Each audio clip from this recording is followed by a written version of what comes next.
Speaking of dumb moves, my last losers this week are the now increasing number of female teachers who have been caught canoodling and other things with their male students. And there are many more examples. I kid you not, I Googled it and it was example after example after example. This feels like a new phenomenon. It's not typical female teacher precedent, and I'm really curious as to what's causing these young teachers to go after male students. It's not only gross, it's actually kind of bizarre.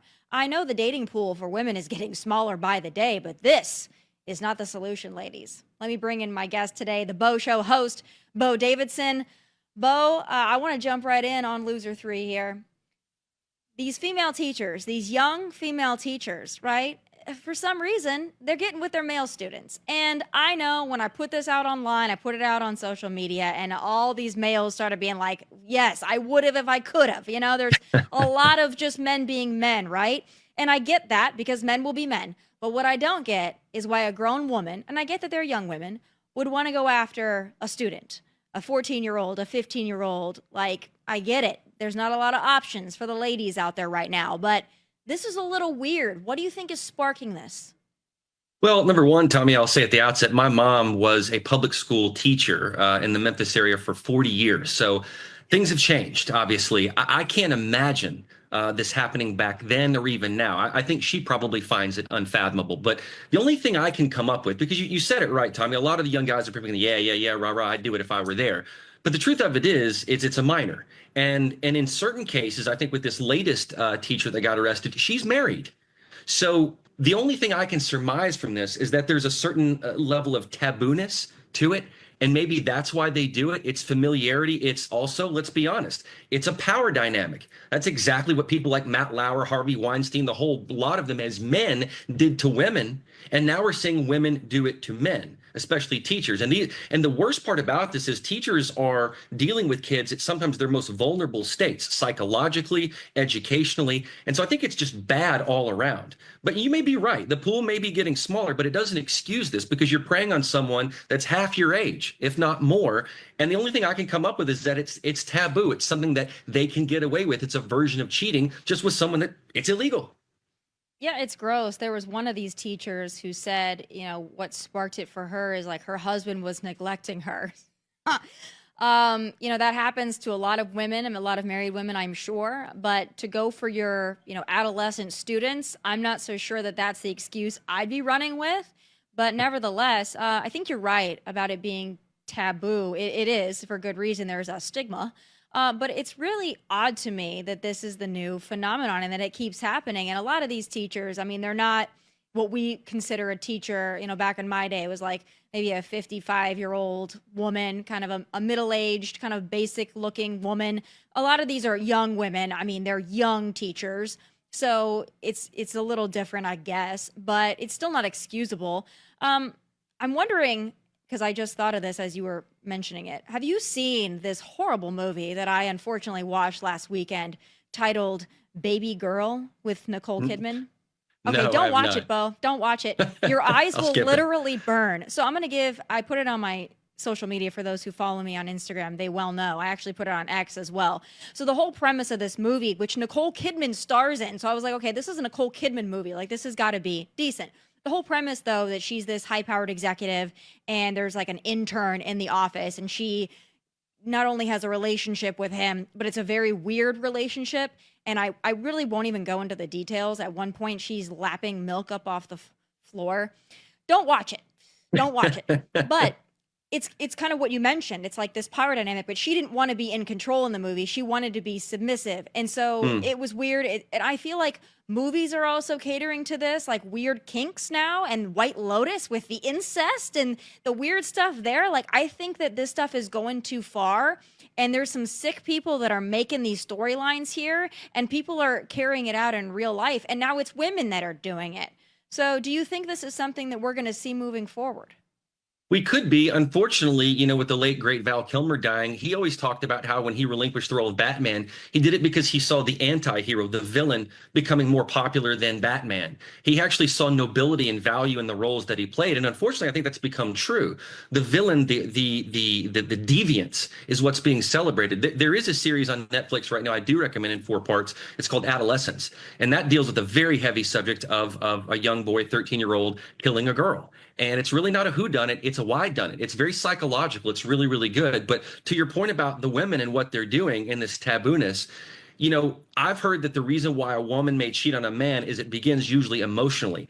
And if she were being neglected, this is not to excuse it, but she's looking for an emotional connection. She has a certain level of power over this kid who looks up to her, who values her, who seeks refuge in her. And maybe that dynamic is why they do it, in addition to being taboo. This is just me totally just, spitballing here, but I'm just imagining that's the only thing I can come up with, is that they've got this trusted figure. They're not getting it home. It's taboo. They can have a little something on the side and they think they'll never say anything. But as you said, it's happening time and time again now. You would think, why are you not being more careful? So I hope we don't see more of this. But as we know, Tommy, as we talked about many, many times, in pop culture, in our world, I feel like the deviant gets celebrated and the noble gets pushed to the side. Yeah, you're exactly right about that. Well, let's actually stay on that same topic and move to Jasmine Crockett. Speaking of celebrating deviance, so she never ceases to amaze me. Really, the stuff that she says, she gets away with it. So I guess that's why she continues. But she put out a post yesterday on X, and she called President Trump a mofo. All right, everybody knows what a mofo is. I'm not allowed to say it, but everyone knows what it is. And it's one thing if you're just tweeting away and you're just a private citizen or even a public figure and you're tweeting away, the president's a mofo, whatever. But when you're a member of Congress and this is your typical vernacular, calling the president of the United States a mofo, I'm just wondering, how low do you think she can go? She's already made fun of a governor in a wheelchair. How low can she go before people are like, okay, that's too low? I don't know, because Tommy, she's such a phony. This fake ghetto accent that she does, she uses it in front of one audience, and then you can see videos of her doing a completely normal vernacular in the next. So I consider her a phony. And the thing about what she says in this tweet, it's ironic. She's talking about DEI. Well, she's the embodiment of a DEI hire. She's all color and no talent. And I'm sorry, she's saying, oh, people weren't listening to what Kamala Harris had to say. Have you listened to Kamala Harris? It's verbal diarrhea. It's a jihad on the English language. So this woman is such a phony because she fakes her accents. And I think what she's saying is racist too, by the way. She's saying that black people, oh, they don't want to do anything in farming anymore. So my race is completely immune to it, but your race is fine. That's textbook racism. So when she says that, oh, no one paid attention to Kamala because, we need more diversity and equity and inclusion, she's speaking with these two accents. Well, who else did that? The very person she's talking about, Kamala Harris. So I think her fakery is endless. The problem is that, Tommy, she does have a core group of supporters who listen to her and don't see the fakery. And until those people get wise to it, I think it will probably continue. And we'll still be talking about this months from now. Yeah, they've really decided on the Democrat side that they're going to go full in on these extremes on the fringe. And they've decided that's going to be their brand. And I think that's where the excitement is, but I don't think that's where the votes are. That's what, the weird unshowered people that show up to the fight the oligarchy rallies, like they might show up in numbers, but I don't know if there's enough there to go out and vote. I mean, just speaking of that, people were showing these last weekends these hands-off protests, and it's like, oh my God, look at all these people that hate Donald Trump. There's like 10,000, there's 15,000, there's 20,000. And that's an impressive number of people to amass. But when you think about it, these liberal cities like New York, for example, millions of people voted for Kamala. So if you're only getting 10,000 that are coming out into the streets, I'm not so sure that that's actually a ratio that's a winning ratio. To me, that says, okay, you've got a few thousand people, but a few thousand people in New York, I don't think that's a lot. There's more people that come out because they hate Jews than come out because they hate Trump.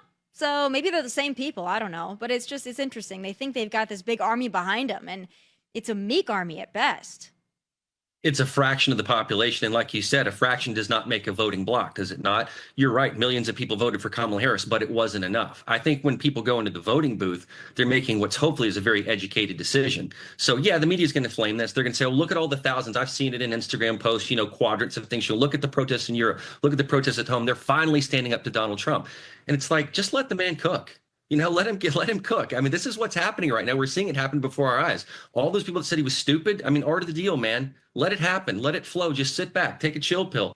But they want to inflame what they believe is resistance to Donald Trump because that's all they have left. You mentioned it earlier. AOC is the young face of the Democratic Party. Maybe Jasmine Crockett too, because she's outlandish. Bernie Sanders is the old face of the Democratic Party. That's the best they got, and it's not a good lot.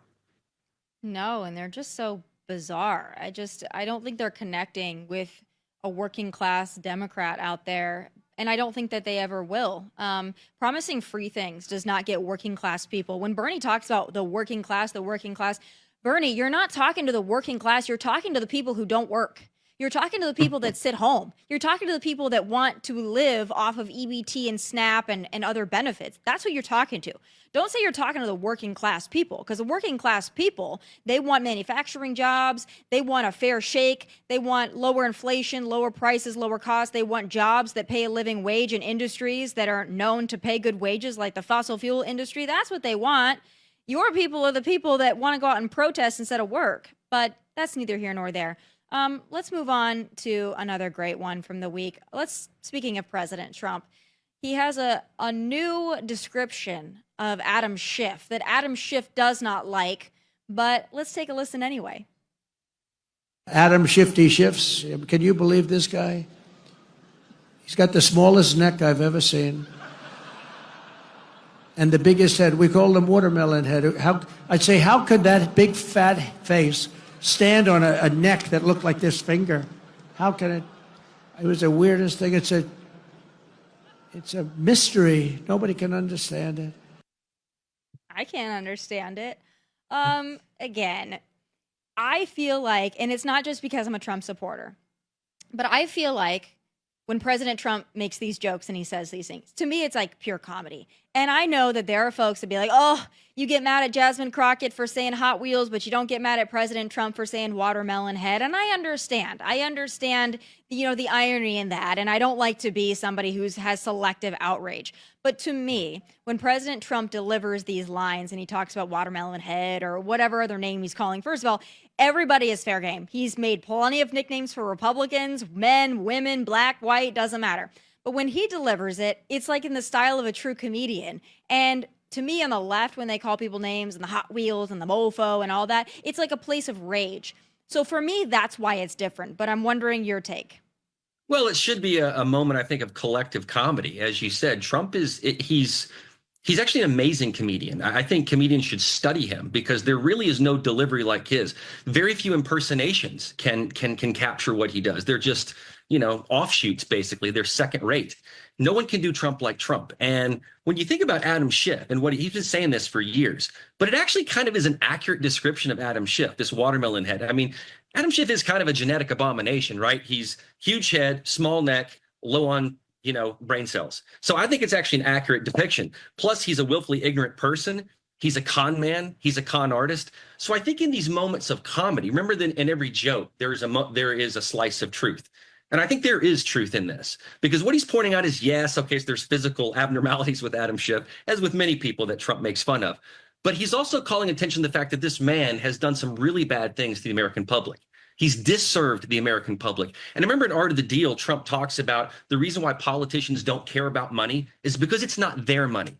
And if there's anybody that embodies that description under Art of the Deal, it's Adam Schiff. And that's what people should be paying attention to. So I think sometimes what Trump does is he uses comedy to bring your attention to a real issue. It's like, oh, that's low hanging fruit. He's making fun of his appearance. But who is Adam Schiff? Who is Shifty Schiff? Why do we call him that? It's because of all the things he's done in Congress that he never should have done on your taxpayer dime. So I think we have to look at it as kind of a multi-purpose, this level of comedy gold that he's giving us. And I love the way he emasculates these folks too. I think it's so funny because they get so mad about it and they huff and they puff about it. And it's so funny to me, their reaction. And listen, after everything that Adam Schiff has done to President Trump with the Russia hoax and all this, if watermelon head is all President Trump is saying, get over it. And there's Yeah. a big kernel of truth in that. I do want to ask you your thoughts on something else, though. And I've been noticing that I've been saying it for a while. I'm noticing that there are others on the conservative side who are starting to notice it as well. And that's Kristi Noem, who, you know, she loves to play a character. Let's take a look at this latest one. Here we are with Marco and Brian today. They're letting me roll with them. We're going to go out and pick up somebody who I think is got charges of human trafficking. We earlier had an op that swept up somebody who was wanted for murder. So appreciate the good work that they do every day, and we appreciate them working to make America safe. Okay, so some criticism levied against Kristi Noem, not just for this, but for a number of different outings like this. Some people, the way that she's holding the gun and pointing it at somebody's head, kind of, that bothered some people. And also just her general appearance. This isn't the first time. And listen, I'm not going to knock somebody for having hair extensions and eyelashes and a full face of makeup. I have all those things right now. I also do television. So I think people might be getting a little bit over her playing this character and going out on these ICE raids and taking the photos and doing the social media with the outfits. I think it's starting to get into the territory of maybe being a little distracting. What's your take? Yeah, see, Tommy, this is the exact same thing we make fun of the left for, right? Whether it's AOC's staged photo at the border, the stupid fighter video that you and I discussed last time I was on your show, or David Muir's skin tight shirt. Remember that clipped in the back? This is what we make fun of them for. So it is fair game. And I think Kristi Noem's getting a little too glam for her job. When she was holding that rifle, she didn't know how to use that rifle. And it was, you know, if you're not using it, don't use it. Don't stage it as a prop. And I think she's bringing this on herself because it seems so forced. And again, this is the stuff we make fun of the left for. So we got to dish it out to the right too. And I think when you're talking about something like border raids and gang arrest, I personally, you know, just for what I want to see on TV or on social media, I want to see the arrests. I want to see the chases. I want to see the red meat, the drug bust. I don't need to see her extensions flapping in the breeze. That's not for me. So I personally think she is staging this, but she's bringing it on herself. I don't know who's advising her to do this. I don't know if it's her, her impetus to do it, but I don't think it looks good. And the problem with this is that, like I said, it's exactly what we make fun of the left for. So why are you doing it? Yeah, when it started out, I was like, all right, here's her moment. And then it continued and it's continuing. And it's one thing to be involved and to say, listen, I'm the head of this agency. I want to see what's going on the ground. I want to take part in some of this. That is understandable. But when you're going out on these raids, it also takes an incredible amount of accommodation. I know because I've gone on an ICE raid and I've been with Border Patrol and ICE both as a journalist trying to see what's going on and document it. But when you're there and you keep doing it, you have to be accommodated when you are not only a female, but when you're, somebody who's not a trained ICE agent or a Border Patrol or what have you. Their accommodations have to be made for your safety, for you to be there. And so it's rather distracting to me that she's going on these missions. I feel like, are you kind of putting these agents at risk because they're worried about you? They have to protect you. They have to make sure that you get your camera shot and you get your best angle. Are you actually interrupting what should be going on, which should be the ass kickers that are going out there doing their jobs that are trained to do it? I find it a little irritating. I hope President Trump says something. I don't know if he will or not, but I would hope that he would be like, hey, Kristi, let's tone it down a little bit. I think that would do her well, and I think it would help the administration as well. Do you think that that's a possibility? You think we're going to see maybe she tone it down if we give her a little criticism? I think we should, and I think you're right that President Trump should. The reason being, let's get down to business. Trump is about business. This is not about optics. If it were about optics, he would have, not done these tariffs. Okay, so when it comes to exactly what you said, which is protecting our border, protecting our people, the dangerous missions that these people go on, we don't need a photo op. You're putting people's lives at risk. And what better use of their time could there have been than her posing for this video that she did? I think something does need to be said. I'm surprised she's not self-aware to know that. It's a little bit disturbing to me that she's not self-aware enough to realize, hey, we should be showing the good we're doing, not me showing the good that we're doing. I think that's what's more important. People want to see the results, not you talking about the results. And don't make yourself the story, for God's sakes. Let's move on to somebody else who really likes to make herself the center of the story. Meghan Markle, Duchess, or whatever of, I don't even know. I think that she corrected somebody. She doesn't want to be called Meghan Markle anymore. I quite frankly don't give a rip. Just in general, I find her really boring. But she made a comment again this week too, like the tariffs are gonna hurt her brand, whatever brand she's working on now. And she just seems to be like the person who keeps getting brand deals. And I understand it's because I guess she's royalty, but I wonder Not really. if she's gonna wear out her welcome anytime soon. I think she already has. Tommy, I went to college with Megan. She's the same year as me from Northwestern. Kind of a meek person. There wasn't really much fantastical about her. There wasn't really anything truly remarkably talented about her. She wanted to become an actress. Great. She did. She went over and wanted to play a princess. She played one. Now she's not anymore. So she ran off to LA, the place where no paparazzi would be, where she could have true privacy, LA, right? And now she wants to be a Sussex. She wants that title, changed her name, but now she wants to be a domestic goddess, whatever the hell that is. I guess she wants to be Martha Stewart. The problem is that Martha Stewart is loved. Martha Stewart put in the hours. She hasn't. And this Lux line she has of honey and flower sprinkles that she has, she says it's sourced from U.S. goods. So the tariffs are not going to affect her. But she says people will want to use these items because they're comfort items. Because in times of tremendous economic stress, nothing could help you more than a flower sprinkle and some honey by Meghan Markle. Love, Meghan. It's the height of hypocrisy. It's the height of tone deafness. It just can't get any worse. And I just wish these brands, whether it's Spotify, Netflix, would stop already. Stop supporting this woman's delusion. It's over. Nobody likes her. Nobody wants her. So stop talking about her. And she's not even a good villain because I think she's too boring to be a good villain. Like people like to watch villains and they're intrigued by it, but I don't even think she's a villain. I think she's just overstayed her welcome in the public sphere. And she's grasping at straws at this point, quite literally. And I hope that we're soon done talking about her. I think that time will come. Here's somebody else who loves himself, and I think this is an interesting choice. There's going to be a LeBron Barbie. All right, he's Ken enough. I think this is an interesting choice. Do you think this is going to sell like hotcakes? I don't know. I don't think so because I think it's not a great start to their male series. I mean, for those of you that watch basketball, I don't know if this doll flops or not when it's fouled, but that's something that he does. There might be some baby oil that comes with it because if you'll recall, there was the video where he said there ain't no party like a Diddy party. Maybe it comes with its own X account so he can speak, political BS, basically. It should come with that too. I just think, honestly, Tommy, there's so many better choices for, again, we're talking about dolls here, presumably for males, Patrick Mahomes, Aaron Judge, Steph Curry, Novak Djokovic, Leo Messi. These are people that people actually look up to, who are great at their game, but also don't necessarily have that mouth. Now, some of them do. I know Curry has been a little bit that way, but I just think there's much better choices. So I think to kick off your male line, this is not a good look. Why but do we have a male line worst of of all, Barbies? Tommy, Why is China. do we have a male line of Barbies? I don't understand what the purpose is. There are action figures the action figures have existed since, I don't know, they started making dolls. They've had action figures that little boys play with or whatever, and I don't take any issue with that. There's also, sports figures, action figures, figurines, bobbleheads of athletes. That's totally fine. Why would there be a line of men Barbies? I just don't understand why you would do that. It just doesn't make any sense to me. Like, little girls don't want to play with LeBron Barbie, and I don't know why little boys want to play with a LeBron Barbie. It just doesn't make sense. Like, who's in charge of the marketing here? Is it that lady from Bud Light? Yeah, it may be Bud Light lady going to live golf. Exactly, maybe the same type of mentality that we need they thems, and we need male figurines for boys. I think it's ridiculous. But the height of the irony of this is LeBron's got big merch deals in China.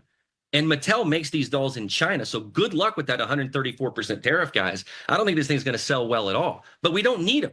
But the same mentality, like you said, that went behind Bud Light and this woman somehow joining Live Golf must have gone into the approach with Mattel, too.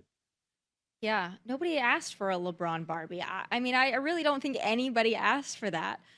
Here's something else that I think is a little tricky. All right, there's been a lot of information this week, scientific, about these wolves making a comeback. Okay.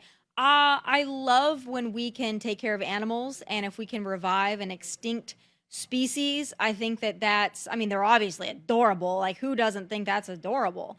But I'm wondering if you think this is going to spin out of control, because I have my concerns. I do too. I think this is scientists playing God. It's genetic engineering, and this company Colossal, they think that they're reversing human damage. But have you seen Jurassic Park? Do you not realize that the road to hell is paved with good intentions? What are we going to reintroduce apex predators? What will that do to the ecosystem? They've tried to protect some species that end up wiping out another species. So I don't actually think that's a good thing at all. As much as, like you said, I mean, I love animals too, but is this the best use of their time and their research and their money? I think they should be spending their time looking at Jasmine Crockett's DNA and figuring out what the hell went wrong. I think that's a much better use of their time and talent. But in truth, in seriousness, I actually think that the signature of God could be found in DNA, Tomi, if they would permit it. I think if creationists and deists were permitted to be in science and could be funded, which they're not, because usually you have to be an atheist to be in this field, we might be able to find the signature of God in DNA, but they won't allow it. And again, I think that's a very viable and noble effort for scientists, but they just simply don't allow it. What they're doing here, I believe, is playing God, and probably not in a good way. Okay, what do you mean by the signature of God? That's the first time I've heard that. What is that? So not necessarily that there's a God gene per se, but that if we look at the structure, if you look at, for instance, water molecules looked under microscopes, it's all geometrically perfect, especially when music is played through them. It's scientifically been studied for a while. And there are some out there that believe, including some creationists who are scientists, that if we explore this further and look at the genetic code, that we could actually find a signature, like a print, if you will, of what God is doing. And again, I'm not talking about a God gene, but simply a signature or a pattern, because the universe has order to it. And if you believe that God created the heavens and the earth, there is order. There's order in this chaos. But it's never permitted in scientific study, because in order truly to be a scientist and get funded, you have to basically be an atheist. You cannot believe there is a God or that God created the heavens and the earth. And I believe that is a noble use of funds to at least try to just see what's there. We're just cracking the code. If you're going to bring back extinct species, hey, maybe that's a good thing, maybe it's not. But if we can find out, they're finding research and archaeological digs all the time about the Garden of Eden and where it might be. Why can't we explore our genetic makeup and find out if man breathed, or God breathed life into man and then into woman and became man and woman? There's a genetic code there. Why not study it? I just think it's a good use of our time and talent. Maybe we could just go back to men and women and just understand the biological. Maybe we could start there, Beau. Like, just listen, here's a man, here's a woman, here's what it looks like under a microscope. Don't use this bathroom. You don't belong in that sport. I think that would be a worthwhile endeavor, and it wouldn't even take that much science. I think it was just usually on site, you can just tell. And I want to go back to that time. I think it's so funny when they're like, well, how are you going to tell if it's a man or a woman? It's like, there's been a lot of plastic surgery work that is convincing, but not that convincing. So usually it's pretty easy to spot, just like the whole day of trans visibility. I'm like, we see you. You're hard to miss. Yeah, but this wolf stuff, I think it's interesting. I think the wolves are adorable. I also come from the perspective, I understand that it's not like we're going out adopting wolves, but when we have so many unwanted animals out there, dogs and cats and shelters, I just don't know why we need to be creating more animals. I think that there's just animals here that we should take care of and love and rescue, and not wolves, but others. So that's where I'm going to leave that. I really appreciate you taking the time. The last thing I do want to ask you is, the last time I had you on, we talked about Snow White. I assume you have yet to see it. I obviously have yet to see it. Would you hate watch it? Would you hate watch it just to see if it's as bad as people say it is? That's tough. I have not seen it. You're absolutely right, because we did talk about that. I would hate watch it, kind of like the way I hate watched Wicked, and was expecting it to be just a disaster. And it got better. I will admit it got better. I'm a musical guy, so like I listen to music. Rachel Zegler is talented. I'm not going to deny she's not talented, but the whole premise of the thing and where they went off the rails, I think really bothered me. So I'm someone who can see the talent in writing and in cinematography and directing. I just don't think this movie, for all the negativity it created publicity-wise, it failed to deliver the goods in terms of the quality of movie. This movie did not need to be remade, but they decided to do it, and they failed to do it. So not only do you have to overcome the cultural hurdle of it and the politics of it, you have to deliver a great movie, and they failed to do that. So I would hate watch it only to make sure that I'm right, because I don't like speaking on things that I haven't always seen. So maybe you and I independently should do a hate watch of it. I just love the original, and I don't know why we need to mess with all these classic Disney movies that were made in the early 90s. This one way, way back, but a lot of the great movies that they're doing, the live action remakes, were made in the early 90s, and it's like, just leave them alone. They're great the way that they are. let us millennials have our nostalgia and just rewatch those. Like, don't go and remake it into this weird crap. And that leads me to just my concluding narrative of everything entertainment lately. There's some good television shows out there, but I also feel like the movie industry, they're just trending towards the weird. And I think in an effort for everything to be artistic, they make things weird. And they want to like perplex the mind, and they want to, make you have this mind bender, but really it's just because this stuff is weird. And I watch it and I'm like, this is weird. I don't want to watch it. It's weird. It's not artistic. It's weird. And that every weekend I tweet out, give me movie recommendations. And a lot of them, are old movies I've already seen, but the new movies, it's like I give them a chance and they're weird. And I don't know I've how got we one get for back. you. Okay. I've got one for you. It's coming out tomorrow, I believe. It's called The King of Kings, and it's Angel Studios. It's an animation. I'm not huge on animation, but it's the first biblical movie since The Prince of Egypt. And it's got Uma Thurman in it. It's got Forrest Whitaker. It's got Kenneth Branagh. They're all the voices. It's Charles Dickens had a book that he read to his kids called The Life of Our Lord. It was never meant to be published. After his last child died, the manuscript got sold, and now it's come to life and it's become a movie. And it's Charles Dickens telling his son, who's all about King Arthur and Excalibur and the sword, that who only wants to hear stories about kings, that it's the story he's telling him is about the King of Kings, and that cross that he's holding becomes the sword that he's holding is actually representative of a cross. It's amazing what's in this movie. I've seen a screener of it, and it comes out this weekend in preparation for Easter. It's a very interestingly made movie by a South Korean group and Angel Studios. And I'm telling you, Tommy, there's a lot to like about it and some great voices you'll recognize. I like it. It's got to be better than watching Nicole Kidman drink milk off the floor. Don't watch Baby Girl, please. Not even for the intrigue of what I've intrigued you. It's weird, and it's weirder than weird. It's not even weird in a good way. It's weird in a weird way, and don't watch it. Please, just nobody watch Baby Girl. That's all the time we have today, Beau, but I always appreciate our conversations. They run the gamut, and they span a lot of things. So thank you for being here, and I'll have you back very soon. You bet. My pleasure. Thank you, Tommy. Folks, that does it for this Friday Junior episode of Tomi Lahren is Fearless. I'll see you back here tomorrow at 1 p.m. Eastern. You don't want to miss this episode because it's with a gang attorney who's talking about all this illegal immigration, sending them to El Salvador. Is it legal? Is it moral? All that. All your questions will be answered definitively. So make sure you're watching tomorrow at 1 p.m. Eastern. Also, please like and subscribe to the YouTube channel at Tomi Lahren is Fearless. From Nashville, God bless. Take care. Hey, thanks for watching. If you want more of my hottest takes, must-see conversations, and of course, my final thoughts, click here and make sure you subscribe here so you never miss a beat. I'll be here every weekday, and I hope you'll join me.